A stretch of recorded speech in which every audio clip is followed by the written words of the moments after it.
Hey, everybody. This is Keith Gleason coming at you with another episode of Indie Comics Relay. And joining me tonight is my lovely co-host, Johnny C. How's it going, Johnny? Hey, what's up, everybody? Another beautiful Wednesday. I know. I don't know about anybody else, but this week's been brutal. So Oh I my just God, can't me wait too, for it to dude. be over. Me too. Me too. This week has been rough, dude. I think everybody coming back from Thanksgiving is just, yeah. It's been nuts, It's been a tough And one. yeah, and then we're kind of bucking things too with the next few weeks because we're going to be live next Wednesday with Roy Thomas. Yep. And then the Wednesday after that, which would be our normal schedule, with I don't know who yet, but we're trying to get like a nice Christmas episode going, right? Yeah, I've got the word out, and I think we have a few people lined up, but I want to make sure that everybody's confirmed before I start naming names, Yeah, that's great. And we could have a handful of people do something a little different that week, Yeah, I'm thinking along the lines of the Halloween thing we did, but maybe like maybe not as long, but like try to do like one question or something, or maybe a little bit more just platform time for people to talk about their stuff, but also put a little Christmas spin on it. You know what I mean? Yeah, definitely. So so we got to. I'm really excited about tonight's guest because tonight's guest is a friend.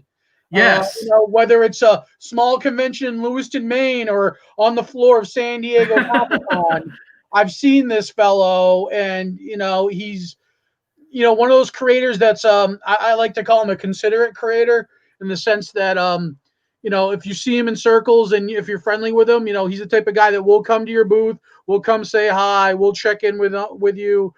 He's always just been like a consummate professional, but also just a good dude. So yeah, I agree, and I haven't known him as long as you have, so I'm looking forward to getting to know his origins and everything tonight. So without further ado, let's bring on our special guest, Dylan Andrews. Hey, Dylan, what's going on? Hey, Dylan, how's it going? It's going great. How are you? Thank you so much. There we go. That's better. Yeah. Thanks for joining us. We've been doing the show for a few months now, and we're kind of getting into our groove finally, But one thing we always start with whenever we have an indie creator on is we love to learn the origins of the creator. So we'd love to know like how you got started on the path to making comics. Like what was the first comic that you read that inspired you, or you know what I mean, or what got you into this field? Yeah, when I started reading when I was a young, like I think 5 years old, I was at like a convenience store. My father and my uncle and my family, there's a lot of artists in my family and a lot of people that went to art school. So they were always really inspiring and educational as far as art and drawing. So I would draw a lot when I was younger. And then when I was 5, I remember being in a convenience store and getting Wolverine, the Frank Miller miniseries, issue number 4, where he's got like the crossbow. Wow. Yeah, I remember that one vividly, that very stark cover. And then I remember on the inside of the comic, Frank Miller has that silhouette of Wolverine, and he like goes to that drug deal and like cuts the briefcases in half. And I just remember looking at that sequence of Frank Miller pages as a kid and just not understanding what I was looking at. I was so young I couldn't comprehend it. It's kind of like when you hear music, a genre of music that you've never heard before. At first, you're like, I don't get it. Like, it doesn't make sense. How does this work? And I really wanted to try to figure it out. So what I would do is I'd take Sharpie markers, like red Sharpie markers, and every time Wolverine had his claws in, I would draw them out. So I ruined all my comic books that way. But that kind of was the first thing. Like, oh, I get that. Like, you make marks on paper, and then you put all that paper together. And so my family was very supportive, and they're like, yeah, just draw all the time. This is what you're going to do. So I would draw every day, fill up sketchbooks, just fill up notebooks, reams of copy paper and pencils and pens. And also, too, I was a pretty shy kid growing up. So I think a lot of comic book people probably are introverted.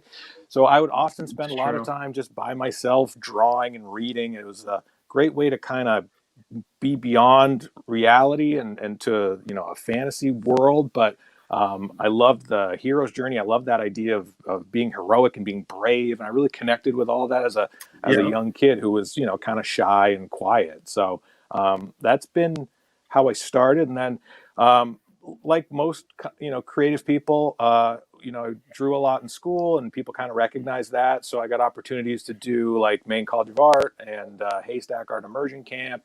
My uncle is a fine artist, so I took classes with him in painting. Oh, wow. And then I went to Syracuse, and at that time it was, growing up reading all those 90s Image comics that I loved, and reading Wizard magazine, and I would walk from the elementary school to the comic book store. There's a comic book store within walking distance, and it was like, how they were baseball cards, and then they realized they could make more money with comic books in like 92, so it was just all comic books. So I'd go in there, and that guy would gouge everybody. You'd be like, "Oh, I want this Death of Superman." Like, that's $100. I'm like, I don't have $100. Like, all right, 20. I'm like, okay, I don't know what things cost. So I would just blow through because my mom worked at the school, and she was like, just take $5 and get as many comics as you can. I'm like, okay. And I would also walk to the pharmacy, which was right there, and they had a spinner rack. So I was a little kid, like 9 years old, on the spinner rack. And I remember one time a guy, one of the people working there, was like, "This isn't a library." I was like, "Oh man," I was like a little kid. I was so scared. I like ran out. This mean old man was mean to me because I was reading comics all afternoon while my mom was working. So then I went. So that the big thing about that image explosion was that you saw the faces of the creators in the back of Wizard magazine. And I remember being like, these are real people. Like, this is a person. Like, it's not made by like some superhuman mutant robot. Something made like a machine or something, right? Like, I didn't. That guy in that Calvin Klein ad draws Youngblood. Well, that's the thing, is that before, like, people now are so connected with creators. Like, they can see us, they can interact with us. But back then, you didn't know what Jim Lee looked like, or Stan Lee, or Rob Liefeld. Like, you didn't know. And so that was like the flipping of the switch at that time too. It was, and that was kind of the realization. Like, I remember reading interviews with Todd McFarlane and seeing him in a magazine, and I was like, "Oh my God, this guy is as important to this Spider-Man as Spider-Man." And so when they did Image Comics, I was all in. I'm like, "Yes, whatever those people are doing, I love it." And thank God for them, because like the indie scene, I think is benefiting so much from that movement. Especially as far as like creator rights goes, and like owning your own IPs whenever you create something, and just they blazed a trail for indie creators everywhere. And one of the big things I don't think that they get enough credit for, they're obviously recognized as being incredibly important to the industry, especially at that time. But they brought on people and exposed me to people that I wouldn't have known, like Alan Moore writing an issue of Spawn. Like Neil Gaiman, I don't know who Neil Gaiman or Alan Moore are, but I said, like, well, they're in Spawn. Like, the idea of having Cerebus in a Spawn, I'm like, I don't know what that is, but okay. And then them bringing in like Sam Keith doing Max, or Dale Keown doing Pitt, and I was like, oh wait, these are other people that I might maybe know the Hulk, or I maybe have seen him do Wolverine, but I didn't know those creators. And so you kind of get into that indie underground that I think they're really showed that off well. They kind of made comics cool. Like, it was always like comics it was like anything else at the time. Like, geek stuff was just not cool. Like, and they kind of brought that rock star kind of mentality to the comics. You know what I mean? Like, and it's hard to explain to people now, like, what the 90s were like. You sound like you're like, oh yeah, back when I was a kid, like, we walked uphill in the snow both ways, and it's like, that's not. People had shoulder pads and pouches everywhere. Yeah, and they're like, it sounds so strange to be like, I didn't know what Todd McFarlane looked like, and they're like, how could you not, like, he's not on doing a Facebook Live. You're like, that wasn't a thing. So yeah, no one knew what any of these creators looked like. So then when they became famous, it was so amazing. But I'm in Southern Maine. There's no comic book creator scene here. There's no conventions. There was no, I went to a few small ones, but I didn't feel connected. I thought it was like, oh, it's New York, and that's kind of the only place to do it. So after the Image boom, there was the bubble burst, which was crazy to see the comic book, the comic book market change. So when I went to school in Syracuse, I went to Syracuse University for communication design, and I took a lot of illustration classes. But at that time, I was like, I don't think comic books are going to be around. I thought at that time, I'm like, this might not be a thing anymore. So I don't want to focus all my attention on doing illustration. I thought that possibly doing communication design, doing graphic design, that'd be a way to do, or publishing would be a way to learn how to produce content without necessarily having it be pigeonholed into the genre of comic books, because who knows whether those will be around. I thought in 98 to 2000 when I was at school in Syracuse. And so I still love comics. I still went to the comic book store, but it was different. It was definitely more of a niche thing. It was not as pop culture. It wasn't as mass market. And that was before the Sam Raimi Spider-Man movie. That was before the X-Men movie, or around that time when that X-Men movie came out. And so then seeing it all of a sudden build back up again has been so awesome. I felt so appreciative to be around when I saw the comic book, the rise, the fall, and then the rise again. It's been really, really fun to. Yeah, it's like a massive ride, roller coaster ride. Like, I feel like we're starting to dip down again into like the dark ages again, especially with like the stuff going on with DC and Marvel. They seem to be laying off a ton of people, and I think anything the indies are going to flourish, though. Well, that's the thing. Sorry, I didn't mean to interrupt. No, I was just going to say a lot of the things that are happening, I feel like with DC and Marvel, really, when it boils down to it, is corporate intervention. And when I graduated from Syracuse University, I was like, I want to get into publishing, and they're like, go to New York City, and I'm like, I don't want to do that. That sounds horrible. So I'm like, I'm gonna make it work in my hometown. So I came back and I started working in Portland, and I worked for a company. I worked for a corporation that had a big publishing arm, and they did trade shows, and I loved that idea of creating content and being able to produce magazines or marketing material and merch and get it out to people that really were excited about it. But I have experience in that corporate environment, and so people that haven't worked for a big company, that don't know what that's like, to be able to speak about it is it's a different world. It's a weird sort of mentality of this hierarchy of management, ownership, profits. Trying to be a creative in that space is very difficult to explain. I'm sure every company is different. I can't speak for any other ones, but I know that my time was very challenging. And so while I was working in Portland, I'm like, I gotta find something that to take my mind off all the stress of being in this corporate environment. So I would walk to the comic book store there in Portland. There's a great one, Coast City. And so I'd go in there and I would just flip through the comics, in my like business attire, and they're like, "Who is this person?" They was very off-putting. Corporate yuppie flipping through the book. Yeah, like why is that guy wearing wingtips? They thought I was like some sort of like a spy for them. They told me later.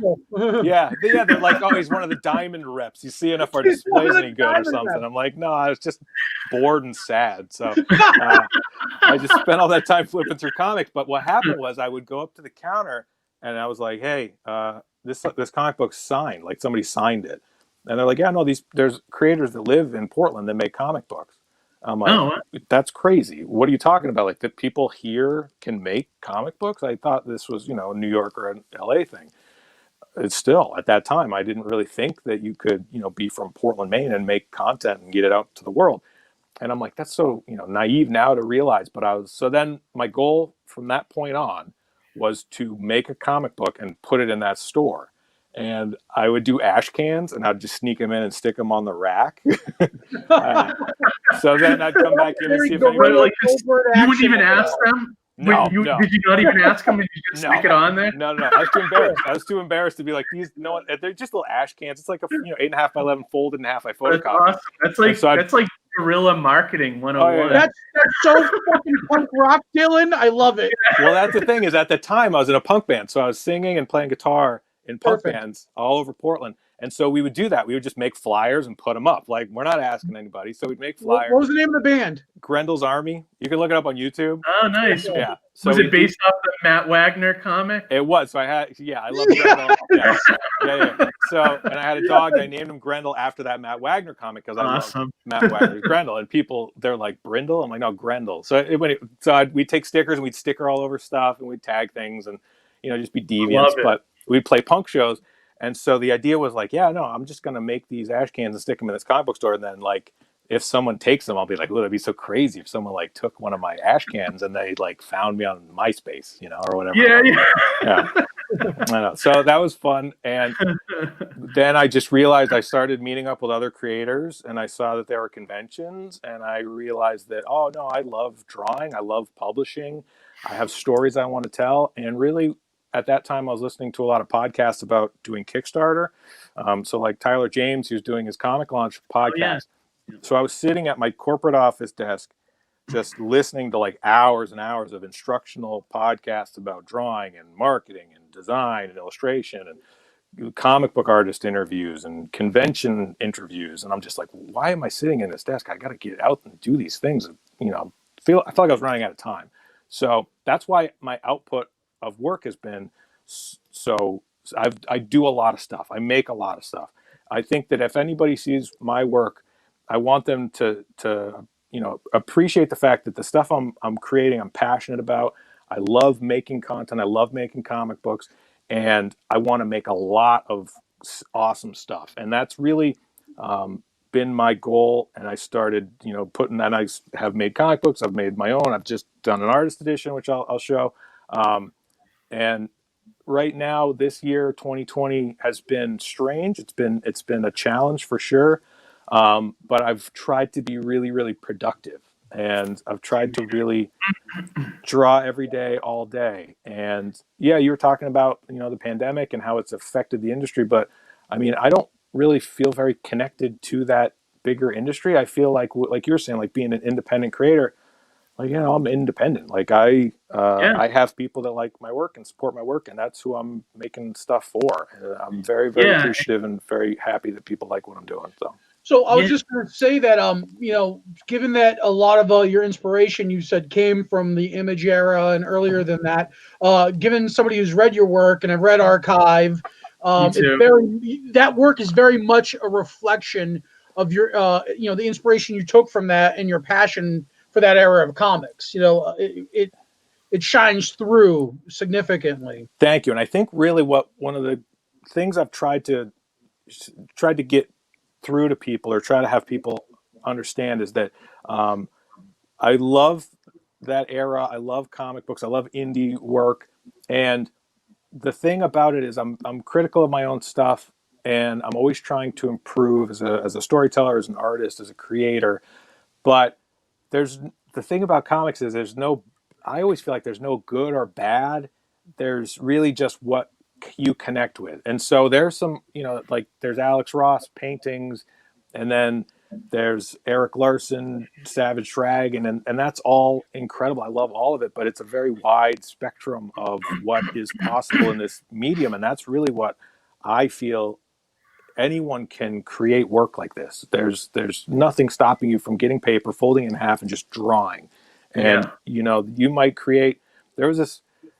There's been comic books that have been like stick figures, that Way of the Stick or something on that Kickstarter that did huge. And there's been comic books where the art, the Schultz's Peanuts, this very simplified. Yeah, I'm a fan of all of it.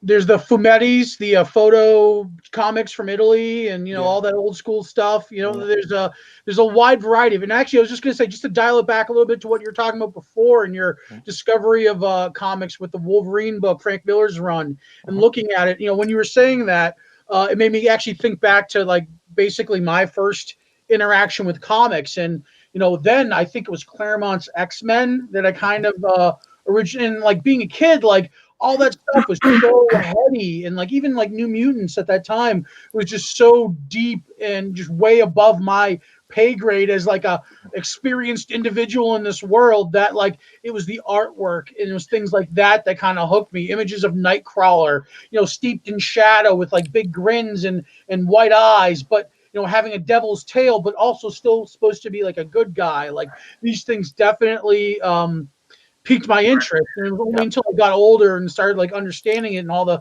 pieces come together, and like it just kind of falls on you like a waterfall. It's like, oh my god, this is why this is so good, Yeah, and with me, my mother's a reading teacher, and my father is an artist. So my mom was like, "Yeah, buy him as many comic books as he can carry. Like as long as he's reading something, because my mom knows how important it is to just be reading. And so being able to, I think with kids now, the YA stuff, the dog man, those books, they're finding that audience, and they're teaching kids, really important stuff about learning and reading and creating. And yeah, I'm a super fan of comics. I think that I'm so optimistic for where comics are going to go, and I think that people right now, obviously with 2020, it's hard to kind of look past where we're at and see what the next 5-10 years are going to look like.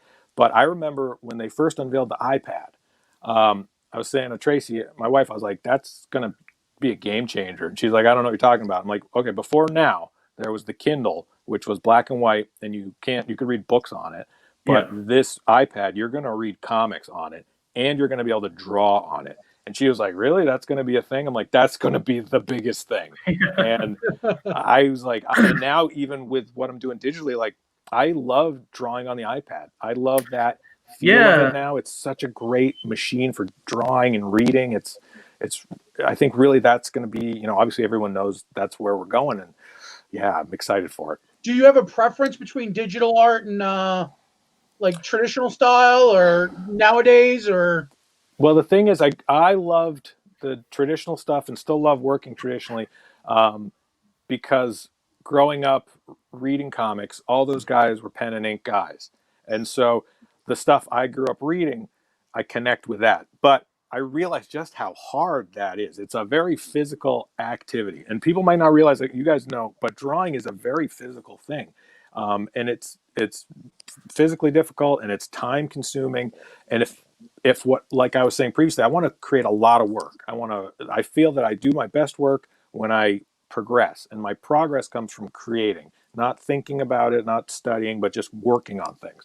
And so digital speeds me up, and working on stuff right now, I've done so I'm going to be doing a Kickstarter in early 2021. It's the crossover event for all my characters. It's called Archive Universe. I'm thrilled to have them kind of be able to. I've had all these different series, and I wanted to kind of bring them all together and have a big crossover, because that was the thing growing up in the 90s. Like, you'd be like, Spawn's meeting Savage Dragon. You're like, that's crazy. That's the coolest thing. So I was like, I want to create that sort of excitement. And so just for myself. And so the idea is it's like a time travel book. So Warhood takes place in the future. That's my sci-fi book. The Oppressors takes place current time. That's like my mercenary Batman sort of feel book. And then Sist, the Skin Grafter, takes place in the past. That's like my sword and sorcery book. I was like, how would I connect all those? What sort of event would occur where they'd have to kind of work in this sort of timeline in this world? So Archive Universe is that. That's the idea that they have a threat and they have to all kind of join forces to fight it. It's super fun. Kickstarter's coming up. The book is done. And then I also did Oppressors issue 2, which I finished. And now I'm working on Sist issue 2. That's half done. So Dylan, let me stop you there for one second. So when you do like all these different books, do you do like one of one series, and then you do like say you do like an issue of the Oppressors, right? You finish that, and do you go to then you I'll take a break from that and I'll do Sist now. Okay. Yeah. So that's how you work it. Okay. I read Oppressors with #1 today, and that was fire. It was awesome. Thank you. Yeah, man, it's so good. It actually reminded me of a couple of other things. I don't know if there's this indie movie that came out, and it went by 2 different names. Okay. When they initially released, it was called All Heroes Must Die, and then it became Versus, and then I saw one of your character names was Versus, and then it was like the concept of that movie was like, imagine like Saw but with superheroes. Cool. And I'm like, oh, this is kind of cool. It's a little bit like that, but I think you took it like another step further, because you really genuinely steeped it in superhero mythologies. The characters had the capes. They had the, they looked like the comic characters genuinely of yesteryear. So you hit the nail on the head with that one. And I think if the idea of superheroes in Saw has any appeal to anybody watching, I'd say, pick up Oppressors. That's really thank you. An awesome book. Yeah. That's very, very nice. And I'm super excited to show you issue 2, because I take that to the next level. But the thing is, do you tease any of that? Do you have any of that handy by any chance? I don't have any around me. But the thing about the Oppressors, which I loved, was what I created well, because I'm sitting at a convention like everybody does, and you're drawing commissions, drawing sketches or whatever, and you just start kind of daydreaming. It's like, well, what would my Batman story be, right? Everybody should have, like, if you're a creator and you're in the elevator with, with Scott Snyder, and he's like, what's your Batman pitch? And I'm like, all right, my Batman pitch. So I started thinking, I'm like, all right, it's Batman and Red Hood, and they have to escape from Arkham Asylum because, like, Lex Luthor trapped him there. And so that was just the idea. And I'm like, okay, well, DC's never going to pay me to make a Batman and Red Hood escape from Arkham Asylum book. So I was like, well, I'll just make it my own thing. And so that's the Oppressors. So it's my idea of a Batman style character, a vigilante who's retired, who's been trapped by Vulgarian, who's kind of like a Lex Luthor sort of evil genius. And he's trapped there with his young sidekick who's now grown up, who's Spine. That's my character, Spine. And the idea of this father-son relationship, I really wanted to kind of tap into, where the old retired guy versus wants to prove he can still do it. He wants to teach the kid a lesson and show him how it's done. But the protege has grown up underneath this jerk, this vigilante, this guy who's been pushing him around. And so he wants to prove he doesn't need him anymore. And then Vulgarian, who's just he thinks he's the police. The Vulgarian thinks he's the authority in all of this and feels as though he's meant to keep these vicious criminals in this prison. And what happens when you put them under a 24-hour clock? Like, you got 24 hours to get out of this prison. Yeah. Can you work together, this father-son team? What would you encounter? And I want it to be kind of like a video game. So they're in the Crate is the name of the prison that they're in, and it's an island prison, and they're underground. And so each level they go up and out. So I'm like, all right, like a video game, like you got to battle up and then you fight a boss, and you battle up and fight a boss. So I was like, all right, what about if each issue had 2 bosses and it was 6 hours? I'm like, that makes sense. And so, I like that. yeah, that's how I structured it. And so for issue 2, I was like, yeah, let's just keep going with that sort of feel. I think once it's collected, it'll be like, oh, I see where you're having them up and try to go out, and they have to fight big boss battles. And it's been really fun to draw. It's been a great way to kind of draw like tech, like interiors of a prison, and as it's destroyed, like how would that sort of react with the characters, and as it gets more dangerous as they get up because it's more destroyed, and then them sort of bickering, which I enjoy that sort of dialogue. I like to, because I've read it as well, Dylan, and I enjoyed it as well. It's my kind of story because I like seeing superheroes.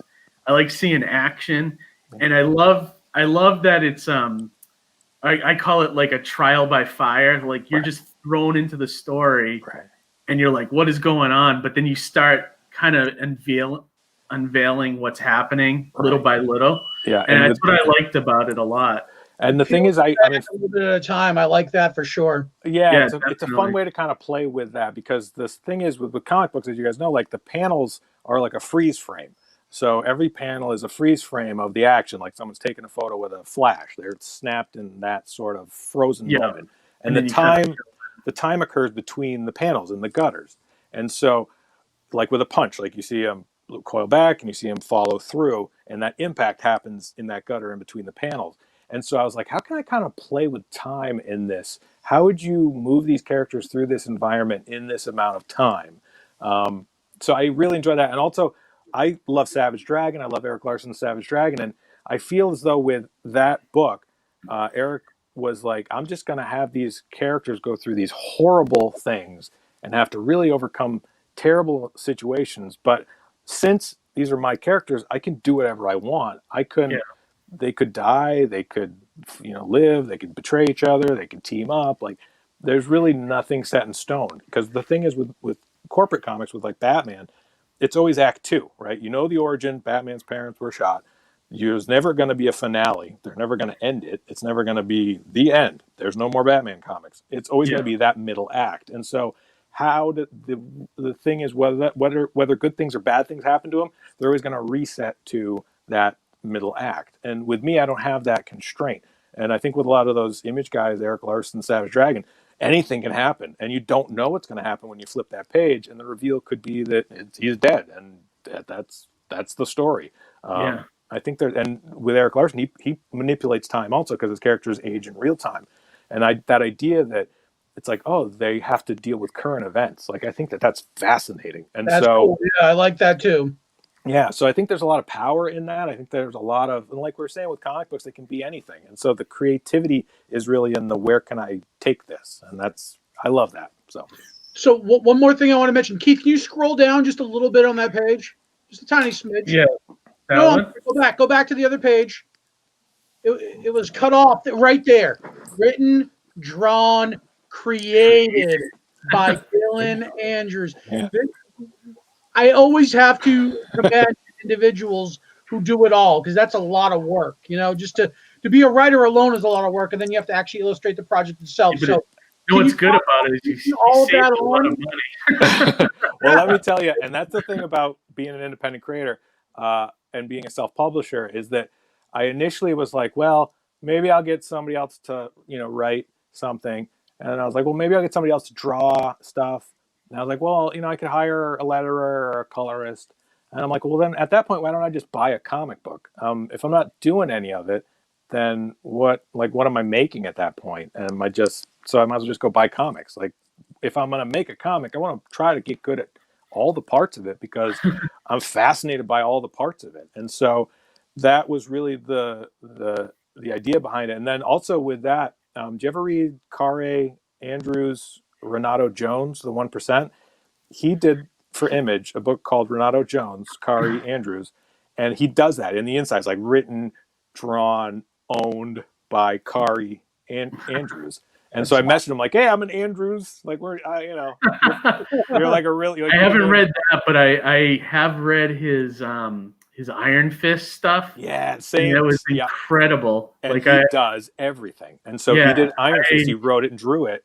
I never thought Iron Fist would work as a dark character, but oh my god, it was fantastic. If you liked Iron Fist, Renato Jones is phenomenal. Okay, I'll check that out. Similar sort of style. He's using that similar sort of digital cartoony anime style. So good. And so I realized when he was like, I do it all, I was like, I could do it all too. So I'm going to do it all. So that was really why I wanted to create all of it. And of course, now I've gotten to the point where I want colorists. I like to work with colorists just because I like seeing how people interpret my work. But the idea of just being a penciler and hiring inkers, it's like, I don't know, I'd like to learn how to ink, and then it's like, well, I should get good at penciling too. And lettering's kind of interesting. It's, maybe not the part I enjoy the most, but I can do it pretty quickly. So, and you guys have read through the book, it's readable. Is there an aspect that's a little bit more challenging you feel than others, or do you kind of just equally take it in stride? The thing about creating is every day there's new challenges, and every day I feel as though I want to improve on all aspects, but usually it's the things towards the end. The lettering usually comes at the end. That's where I usually write dialogue. Like when I'm scripting things initially, I'm pretty loose with, it's similar to that Eric Larson Savage Dragon. Like, let's just start and see where we end up. And then I rough out the whole book and I do all the layouts. And then I'll go back through and do a pass with pencils, like a digital pencil. And then I'll go back through and do a pass digitally inking. That's my current workflow, all on the iPad. And then bring that into a layout program and do the lettering. But what I'm really excited about right now is on my Patreon at makecomicscool.com, every Tuesday at 10 a.m., dropping a new page, full color. And that's kind of something I haven't done before. It's always felt kind of indie and always been kind of early Teenage Mutant Ninja Turtles or Walking Dead. Like, I like that black and white comic book look. And so I wanted to do that, but I'm like, if I just do a digital book and provide those pages every week digitally, I could do them in color. And so I actually got a colorist to do the entire book in color at makecomicscool.com. Every Tuesday, 10 a.m., you get a new page. So if you jump in for $1, you'll have a full comic book by the time, everything's said and done digitally. So I'm pretty psyched about that. That's great. That's pretty cool. I hope people actually take the time to, to check that out. And that's cool because even like web comics and digital comics of that type are becoming more and more popular these days too, which is good. The other thing I was going to say is that as an independent creator and somebody who kind of has to self-market themselves, the one thing I can say about in the time that I spend on social media, I do see that you do go live frequently. You do share a lot of your creative processes and works, and you connect with your audience, and you connect with your friends, and you connect with your fan bases a lot. And that's very important. I think a lot of creative types get so isolated in the work themselves that they forget that that's all part of the process as well. Yeah, and I think with me, it was a matter of looking at the people I was a fan of and am a fan of. So when I saw online people posting their work, like David Finch doing, his YouTube draw-alongs now, I'm like, that's crazy. The fact that Yeah, you that's can awesome. just watch him draw an entire page, like, oh my God, like and there's no barrier between him and the people that like his work. That's incredible that we have that ability now to be able to create something and then share it immediately, like that digital comic I'm doing for Patreon. It's like there's nothing stopping me from, if people want it, I can make it and share it, and then that enables me to make more things. And that's always what it comes down to. I heard Todd McFarlane interviewed, and he was saying that any day I wake up and I don't have to go to an office, I don't have, I can just create, I can draw. Like that's the goal, and that's Yeah, the goal. right. That's Yeah, great. that's what we're all really it. working towards. And like marketing is so important, I think, as an indie creator, because you gotta, even if you're an introvert, it's half the thing about being successful, Right. Well, what I did, I'll give you another little tip. I'm probably sharing too much at this point. I'm oversharing, but with me, I am a very shy, quiet, introverted person. With conventions, I try to be really outgoing and talkative, and if You talking are. with, thank you. You're I very try. nice. You guys are great. Well, I love talking with you guys. me, Dylan, because I know, like, you don't go around. Like I said, you definitely say hi to people and you network. So to say that you're shy is like, I feel like you're lying to me. Well, that's the thing, is that when I was in bands, right? So I'd have to get on stage and sing and play guitar and yell and try to get psyched up, and so you kind of have to do this performance. And so with me being in punk rock bands or being on stage, it was like, well, you kind of create this punk rock well, I love Joe Strummer. It's like Billy Idol. This idea that you would have a punk rock name, so I created Dylan Distraction, right? So I was like, I'm just this distraction. That's great. That's a distract. That sounds cool. So I was like, the persona will be that Dylan Distraction persona, and people now they get a kick out of it, but they know me. They're like, you're pretty quiet and shy, and you just want to draw alone in your room by yourself. It's funny that you've created this persona that's very outgoing and pleasant. I'm like, yeah, I know. It's all just kind of part of the show. So yeah, that's part of the branding. Yeah. Well, I And think a I don't positive want to think of it. attitude is huge. And that's the thing, is I don't want to think of it like it's phony or not or fake. It's all part of me. I like talking comic books. Obviously, I could talk comic books forever, but there is that sort of like, how do you want to be? How do you want people to know your work? And it's like, well, I want them to be excited about it. I want them to see the energy and enthusiasm I have.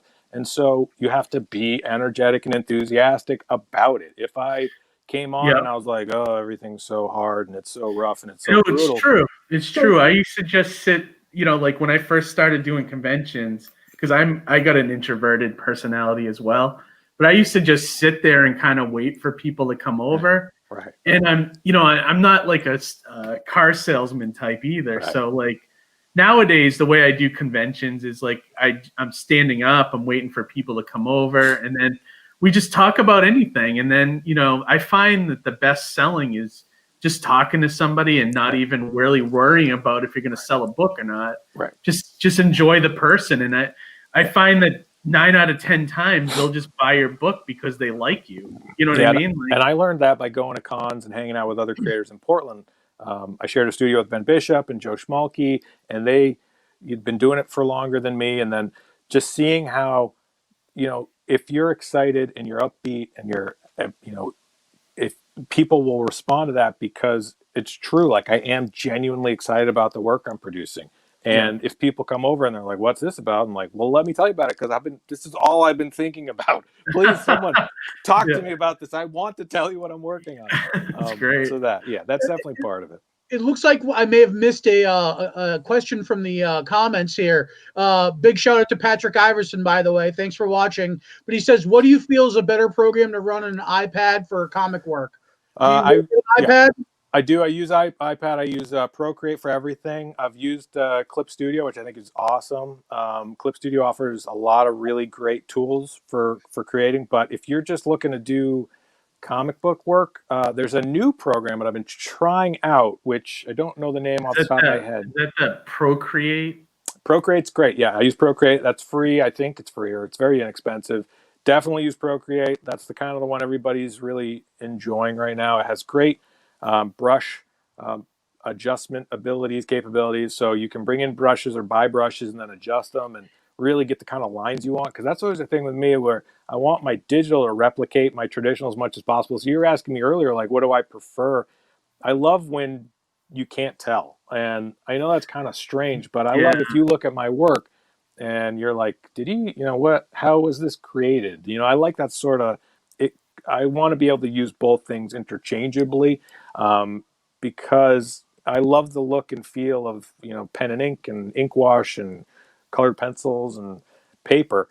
And I think digitally you can kind of replicate a lot of that now, and it doesn't feel as stiff maybe as it used to, or as fake. I don't know if that's a good word for it, but it's no, I know what you're saying. Yeah, like I'll draw, and people will be like, "What kind of brush is that?" I'll be like, "I don't know. I just kept modifying some brush I found until I got it to kind of where I want it."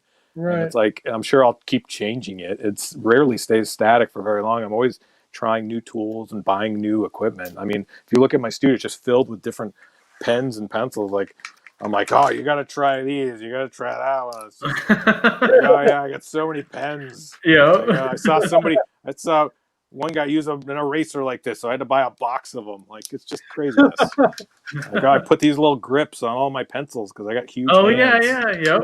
So it's all just nerdy art stuff. So on the flip side of that, we're looking at your creative process and execution for writing and developing story. Do you have any tricks or programs, things you lean on, or things that you do in your sandbox specific to you in the writing process? When I'm creating, I want to try to keep it as fun as possible.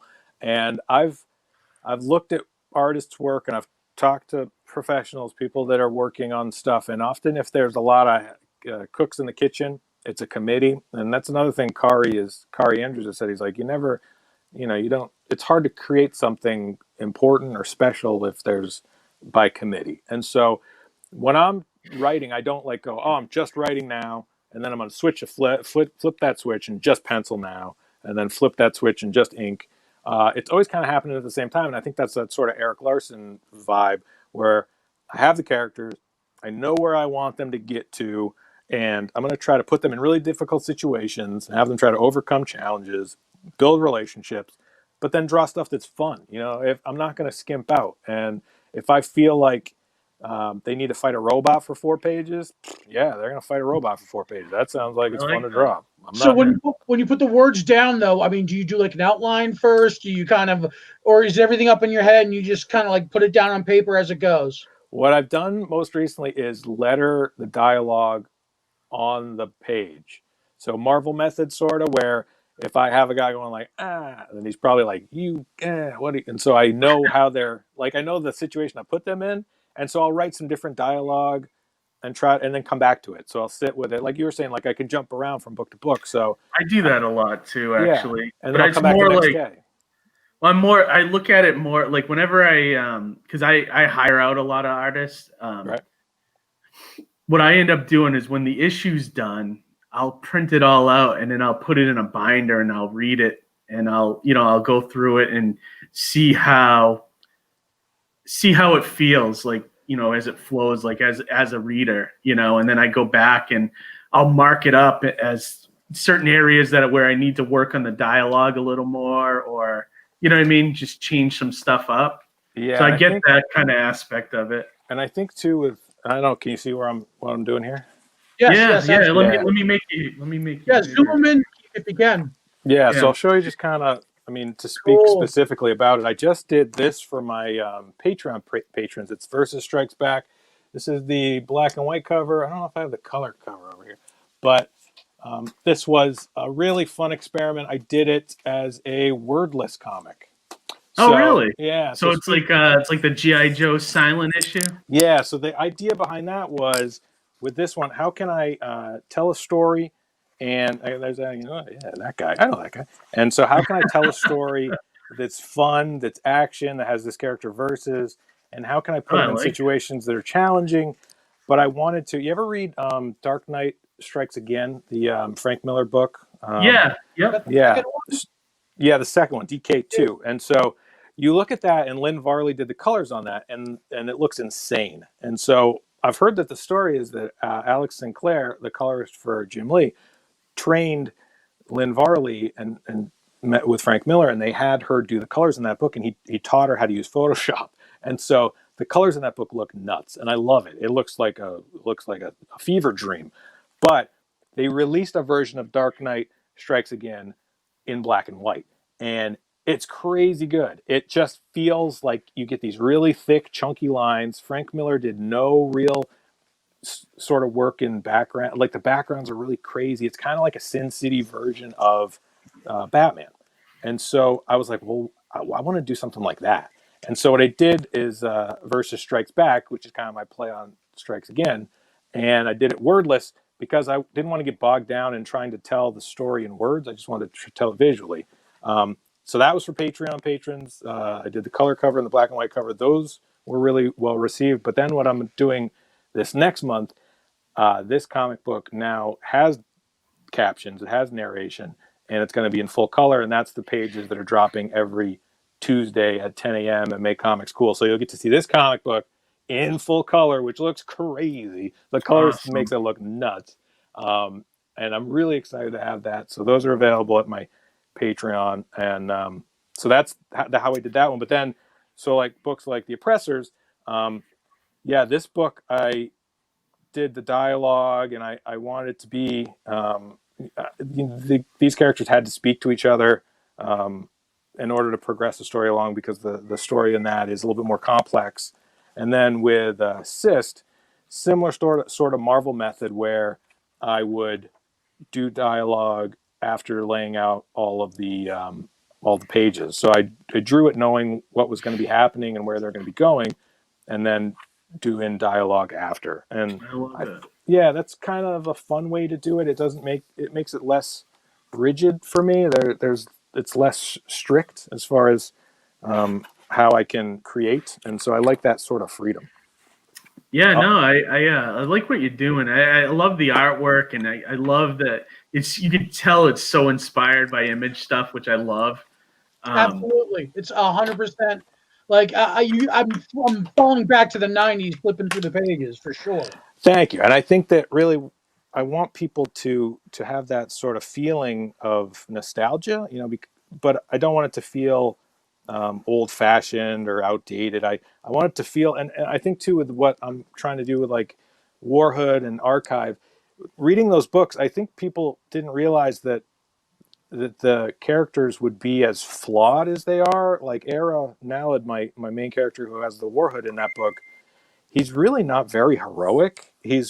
Through that book, primarily he's being saved by Tachi, as the woman, the female character.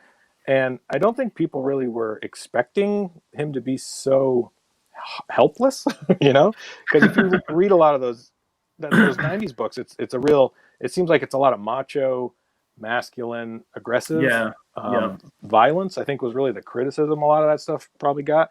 And with me, I was like, well, I want it to feel like a 90s book in the sense that it's, Like splash energetic pages and huge action scenes. Yeah. They're never sitting in a coffee shop, Yeah. chatting for 4 panels. I or 4 love that pages. though, because everybody else is doing the coffee shop chat fest, Right. And that's the thing is, the reason why, that. well, that's the thing is the stuff I'm doing, I don't think my stuff would be good. Like I think that people can do that great. But I don't think my stuff would make sense. I mean, it would be really hard to draw that, and really probably pretty difficult to make it It's usually interesting. boring though too to just sit there and watch. To do it talking well is heads. really, really It's like you hard. might as well write a play at that point, you know? So it's like the construction of comics once again, like Dark Knight Returns, to go back to what you're saying, was like the deconstruction of the superhero and the comic books for that time. Well, now we've reached that again, except it's like, let's make our superhero comic books more like Friends, the TV series. Right. But if you can do that, like I am so in awe of people who can do that well, where they go, oh man, There's this certain comic people book, that can write that. this comic book is going to be people talking about their problems, and it's going to be interesting, like Stray Bullets. Do you ever read Dave? I love Stray Bullets. So David Latham's Stray Bullets. If you reread some of those, you're like, oh, this is just people in a normal everyday life. There's really nothing very heroic about any of these characters. They're dealing with really mundane situations. But again, it gets to that point where it's like kind of Sopranos-y, where almost it feels like or Breaking Bad maybe, where it's always, whenever I was reading that as a kid, I always felt like something bad could happen at any moment. At any point, yeah. And definitely. If you kind of have that sort of dread, and you can have people talking in a coffee shop if at some point you think a car might drive through the front door and smash everything. There's that sort of, you don't know what's going to happen next. And with Stray Bullets particularly, if you want to read a comic book that does that sort of everyday life story well, I mean, it's so hard to pull that off and make it compelling and visually interesting. And I definitely think that book is one of those ones that maybe people lost track of, but I go back to it often. Love it. Yeah. I still collect it when he puts out new issues on Image. Yeah, it's really. I got the giant omnibus one. Me too. I got it with a head sketch in it. Oh, did you get yours with a head sketch? Nope. I didn't. No, I don't think I ordered it from him. I think I actually got it through Diamond when it first came out. I was like, I need that. Yeah, it's great. I mean, I had some of the. I only had, I was missing issues from the original run, so I was like, I need that collection. Well, I remember I grew up reading that in Sin City, and I realized how much those comic books kind of got into my head. Where this idea that similar kind of stories. I mean, except that Sin City's a little more darker and a little more crime ridden. Yeah, Stray Bullets seems to have a little more downtime in between the crime. I remember that first story in Stray Bullets where the guy has a gun and he's like, I love that one. And he's talking to the dead body, and it's like, what? Like, I was like 10 years old. I'm like, what is going on? It was really. And then then they pull it back, and you see him when he's a kid, and you're like, what? Yeah. So I think it can be done. I don't think I'm the person to do those kind of stories, but I'm always impressed when people can pull it off and make it compelling. For sure. I agree. And do you find yourself wanting to push out of your comfort zone or doing things that might be a little bit against your norm typically? Or do you kind of like know your boundary and know your limit and kind of like strive within that circle, do you think? It's funny you mention that. I've heard people say like, you got to push yourself or comfort zone. I wonder, it's like, well, what would a comfort zone be? I don't even, it's such a, all of this seems really challenging. So there's never, there's never I'm already uncomfortable. I don't want to make it worse. Right. That's the thing is it's like, what's comfort? I don't know. Like I draw 10 hours a day. I'm usually rarely thrilled with what I produce just because I'm so critical of my own work. At no point am I going, oh, this is easy. I'm on autopilot now. It always feels like it's you're pushing that rock up the hill, and I don't want people to get that impression like that it's I'm not digging ditches, but this idea that I'm always striving to create good work, and I think that means that you have to fall into things that you're familiar with, right? Like I try to draw things consistently. I want to have my anatomy or my facial expressions or hands or backgrounds or the different sort of technology I'm trying to incorporate or any of those sort of things. I want it to be consistent over the book, and so I, especially in, you got 22, 24 pages. I don't have a lot of time to experiment and make stuff that's completely off the rails because it's like they'll take people out of the story. I would, you want it. I'm like in the philosophy, and I know I usually don't make comics for myself. I make characters that I really like, but I'm always thinking about entertaining an audience, you know? So it's like I'm always trying to create like a story that has heroic characters and like cool situations, or maybe have some good character development moments in between all the action, you know, things like that. And you write and draw your own stuff. Have you ever had people, like I've had instances, and where it's like, well, you should draw that, the coffee scene and them sitting in a park talking over a bag of popcorn, and that's how you'll get, you'll level up. And it's like, I guess, sure. I mean, but that's not a comic book I would want me to make, because it's not a comic book I'd want to read necessarily. So I think with what I'm trying to do, I'm trying to balance that, where I want there to be quality and consistency and fun and entertainment. I want it to be exciting and inspiring, and really what I would want people to take away from it. And I think, again, what connected me to all those image artists was it's like, oh, anybody can create comic books, and I want people to see my work and feel like, oh, I get what he's doing. I can do that. I could make a comic book. It's like, yeah, anybody can make a comic book. You got a story to tell, you got some paper and some pencils, start making something. The only thing holding you back is you have to do the work. I get so many people at conventions that come up and say, oh, I have this great idea, and it's like, well, go out and make it, because no one's going to care about it unless you actually take the time and make it, Yeah, I think that there's that disconnect between they don't realize how much time goes into a lot of this stuff. And I think I see that too with my own things. I'm like, if I used to do a Kickstarter and then think like, oh, I can bang out a Kickstarter, I'll do a Kickstarter campaign for this book, and then I'll bang out the book in like a month and then do fulfillment. Bam, no problem. And what I realized was, oh no, I have to have a lot of it in the can, because I overestimate how quickly I can create content. So this year, 2020, has been beneficial in the sense that since we're not traveling to conventions and we're not going, going to comic book stores, or I'm not going to a studio, I'm working from home. It's really enabled me to try to get a jump on everything, so that when I come out of this, people will go, wow, he's got such a huge body of work. And it's like, yeah, it's just because I took the time, You're doing this full time now, Dylan, right? This is your full time thing, or? Yeah, this is what I'm doing. I'm making content, and I do, the thing is, like, I think people have this misconception that you will do one thing and that's your thing. Right. With me, it's like, oh no, I've been freelance for years, and you have to have 7 sources of revenue. And so I will tell anyone right now who wants to get into whatever you're doing, if you're freelance, you have to have 7 sources of revenue. And I know that seems like, really, 7?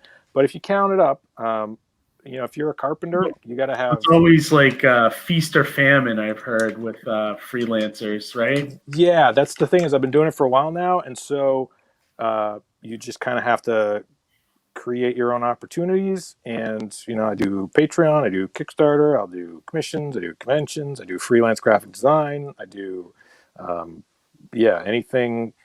I work with other creators who want to have me do character designs or studies or anything, and going to be trying to do a little bit of teaching coming up, which I'm really excited about. So cool. Yes, I like the idea of having a lot of different sort of fuel in the fire. What do they say? Rods in the fire? Yeah. I like to have a lot of fire in the fire. I like to have everything cooking. One thing I wanted to ask you, Dylan, I noticed your imprint is Batlantic Studios. Yeah. What's the source of the name? Like, so the thinking behind that was, I'm on the Atlantic, and so I'm like, and I love Batman. So I was like, well, I could do like, this idea was like, well, it's Batman on the Atlantic. What if I did so it's like Batlantic.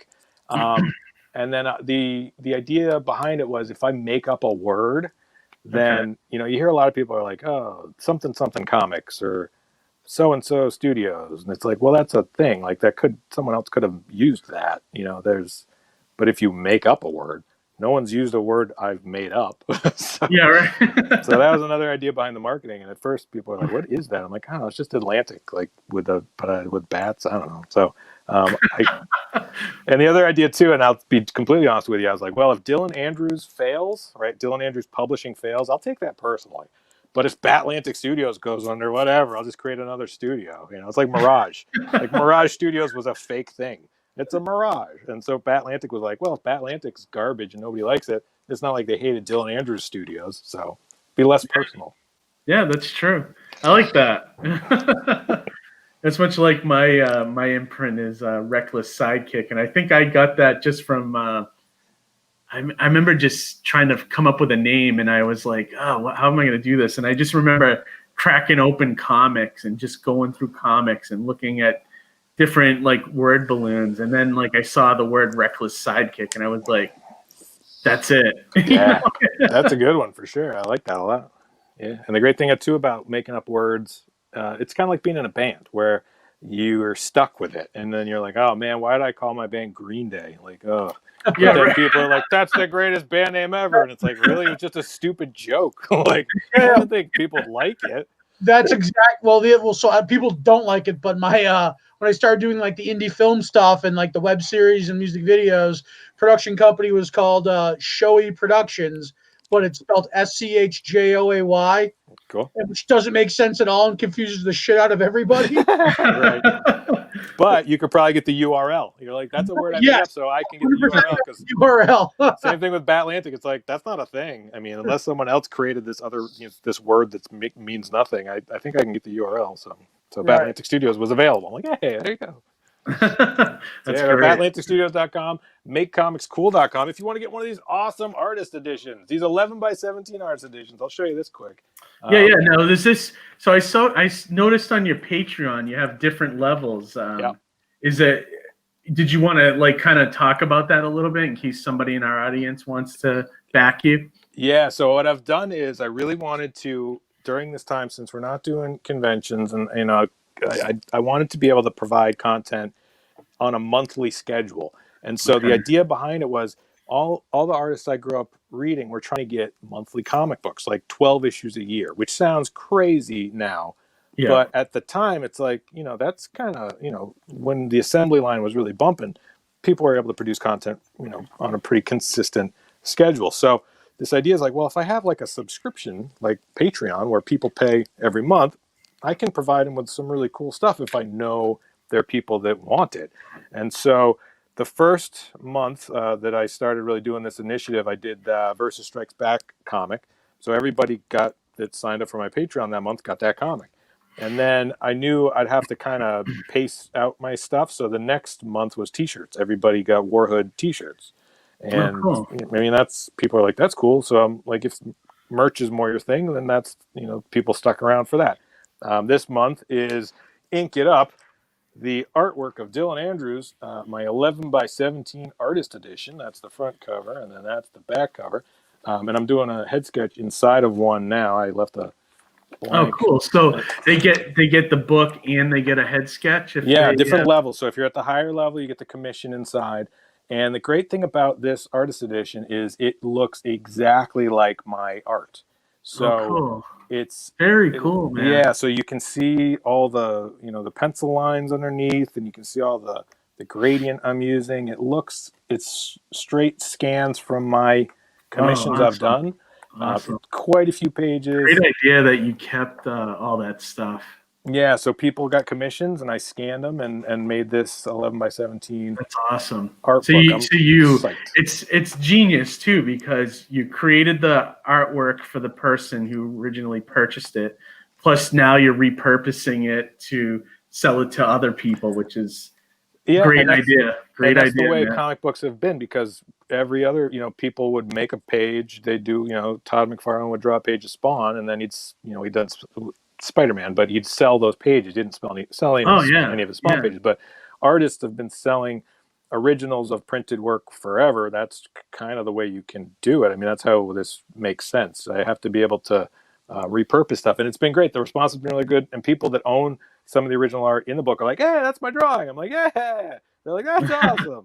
They're like, That's hey, I'm that great. original. I'm like, yeah. That's how you build a fan base. So yeah, definitely. Everybody should check out Dylan's Patreon here. MakeComicsCool.com is the Patreon. Batlantic Store, if you want to, just get books. I have a bunch of books up there, my series, and I'm going to be doing a Kickstarter for the crossover early next year.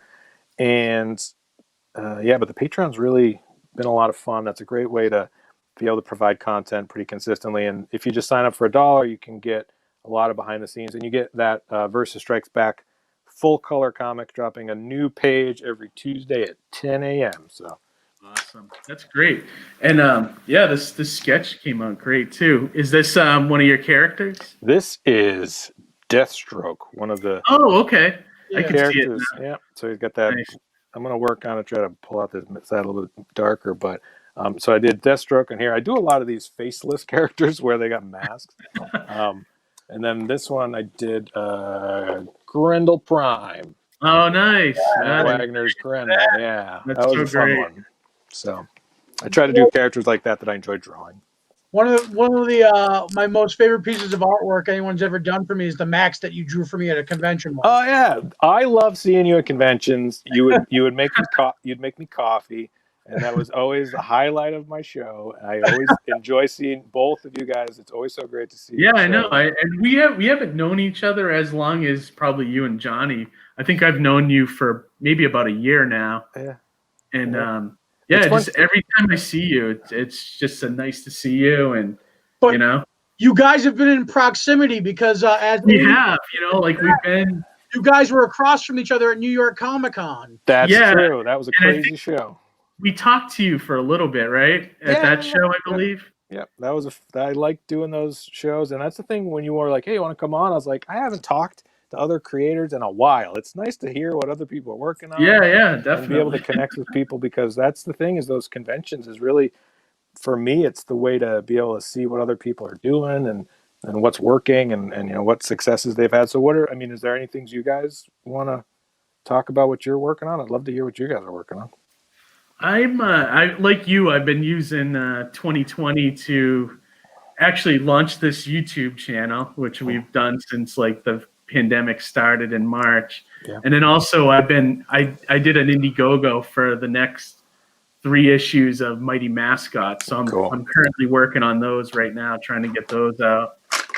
And Johnny, I know you got some stuff going on too, right? You got new issues of Sartana and Surrounded by Death, right? Yeah, so so Sartana 2's out. I'm currently doing a Kickstarter that's it's not active, but I'm building one. And I'm going to launch like early next year for Surrounded by Death. And what that's going to encompass is Surrounded by Death 1, 2, and a pre-order for 3. Cool. It's also going to be like a big wave of like coffee that's going to be available for everybody, because that's what like the book's tied to, and that'll actually be like the end of the coffee arc, because issues 3 are that's my favorite thing. All about the Espresso Presto saga. And then we're going to move on to our next thing. You could probably build in a graphic novel of the 3 issues there too, Johnny. Well, so they're 2-issue story arcs. So the pre-order for 3 is kind of going to be like, if you want like a cheaper pre-order for 3, you can hop in now. That's cool. Going to kind of be the thing I'm going to do for that. And then on top of that, I guess I can talk about it now, is that I just finished writing issue 2 of Advent Dark for Dark Scream Studios. Cool. It's a sci-fi, for lack of a better like description, imagine BPRD, but like the Hellboy is from space and it's a woman. Wow. Oh, okay. Yeah, so like that's kind of cool. And I wrote his issue 2 for that. So that's like, I literally finished that yesterday. That's awesome. And then so you keep him busy too, which is great. Yeah, and then I have another project that's kind of like a little hush hush in the terms of like what I'm trying to do with it, but it's a body horror story. Cool. Nice. Yeah, the thing about, horror stuff is just really big right now, which is awesome. I think that everybody saw the success of The Walking Dead, and they're like, how can we, that's a huge market for that sort of genre of book, that sort of scary stuff. And I love Spawn, so this idea that's I like the idea of adult scary comics. I think that's really cool. That's exciting that you're going to be. I think that's a great way to put your stuff out there for sure. Yeah. Oh, So yeah, this definitely. this one shot thing or whatever it's going to be is the best way I can describe, or the best inspiration I can say that comes from it is I don't know if anybody's ever seen this movie, but it's called Tetsuo the Iron Man. Oh yeah, yeah, I've seen Yeah, that. so that's kind of like like the underlying theme there. So just to give Cool. perspective. Awesome. All right. Well, we're actually at an hour and 10 minutes, so we should probably start wrapping this up. One of our I, longer episodes, but it's been a really good one. yeah, it's been nice. I think this is a first for us. We've never had anybody do a draw one of their commissions on the show, which is great. Yeah, I love. That's the thing is, whenever I'm at shows, I'm always usually drawing, and I usually try to stand and talk and draw. And I always think that at some point, I know with me, if like with that Dave Finch drawing tutorial, that stuff he's doing on YouTube, if it was just him talking, at some point I'd be like, all right, I know what Dave Finch looks like. I don't need to see him just talk into the camera. So I was like, I'm going to try to work it so that when I do any of these sort of things, I can try to draw, because I know at some point I'll get sick of looking at myself and I'll be like, I can't look at my own face anymore. I can't look at my expressions. Why are my eyebrows looking like? What am I doing? So Yeah, I've seen enough. I've seen enough of. Well, I think our audience will appreciate it, though, Good. seeing it just drawn from scratch, which is awesome. Yeah, that's good too. It's some work done at the same time. So it's even better. Look at that. Yeah, definitely. So to wrap up, make sure you go check out Dylan's Patreon, and that Patreon address was what Go again? to makecomicscool.com, and of course follow me on Instagram, Dylan_distraction. And of course, if you go to DylanAndrewsArt.com, that shows all my social media. Just past 3,000 Instagram followers, which I know for some people isn't a big number, but for me, I'm like, wow, that's a lot of people that want to watch me draw silly things. So that's great, and I think every artist needs to be on Instagram with That's my favorite one. That's the one I'm on the most posting on. So if you go to DylanAndrewsArt.com, that's a great way to get a free digital comic. If you want to sign up for my email and follow me on all the social medias there, but primarily Instagram is the one I go to. So that would probably be the one you should follow me on. And MakeComicsCool.com, BatLanticStore.com. If you want to just buy stuff for Christmas, I'll try to get it out to you before Christmas, but no promises. And are you going to do a pre-launch for your Kickstarter? I think they're doing those now, right? Yeah, that is an option where you can get people to jump in and check it out early. And I'm not sure. The page is all laid out. So that's the thing is with me, the page for the Kickstarter is all ready to go. I've shown it to a few people to get some feedback. The comic book is ready to go. It's just a matter of finding the right time to do that. The right time to do it. Yeah. Yeah, I don't right now. I think that I really want to get people to get the artist edition. So really, right now, that's kind of my focus. But early 2021, I'm thinking Kickstarter, and I'm super psyched to have the Oppressors issue 2. I want to have Cyst issue 2 and Archive Universe, the crossover issue, all in the can, so that once that Kickstarter hits fulfillment, those books can go right out, and there won't be any delay with it. So that'd be great. And I'll put links to all your stuff in the description of the video here if anybody wants to follow you. Or join your Patreon, and get some cool stuff. Yeah, I'm always offering cool stuff. You're gonna get a bunch of cool stuff. That's the thing I think with my Patreons. They're like, "This is a lot of stuff." I'm like, hey, whatever, I'm making it. I want to get it to you, so get ready. Awesome. Johnny, anything you want to add before we head out? No, I just wanted to thank you again, Dylan, for coming on the show. I mean, I admire you as a creator. You're a wonderful friend in these creative circles, and I just really hope that everybody takes a moment to stop by your page, check it out, and I'm sure that you have a many new fans that hopefully see this. That come from here, you know what I mean? Yeah, and thank you so much for having me on. I don't do a lot of these just because I always think it's kind of silly for me to talk about myself for this amount of time, but I really appreciate you guys having me. It means a lot to me to be able to find new readers, and I'm always trying to find people that like what I do and want to support it. And it's been a crazy year, and I hope everyone is able to fill their lives with things they love and enjoy. So that's my goal. And we liked having you on, and we letting people getting to know you a little bit. And I think that that always helps. I think especially when you're selling stuff. And then before we go, I just want to mention, join us next Wednesday, same time. Or actually, no, an hour earlier. Next Wednesday at 8 p.m., we're going to have Roy Thomas with us and John Cimino, his manager. So it's going to be crazy next week. Next week, and we're actually going to talk to him about indie stuff and not all his Marvel stuff, which everybody wants to talk about. That's great. I keep buying indie comics, keep supporting indie comics. That it's what I love, and that's what I'm into. And I hope everybody else out there enjoys and appreciates indie comics. And make comics cool for sure. Yeah, thanks, Dylan. And I'm sure we'll talk about some Marvel stuff, but nice. Some DC stuff will slip in. But all right, guys, so we'll wrap this up. I'm going to play our outro, and then we'll see you next week. See you next week. Good night, everybody. Bye. Thanks.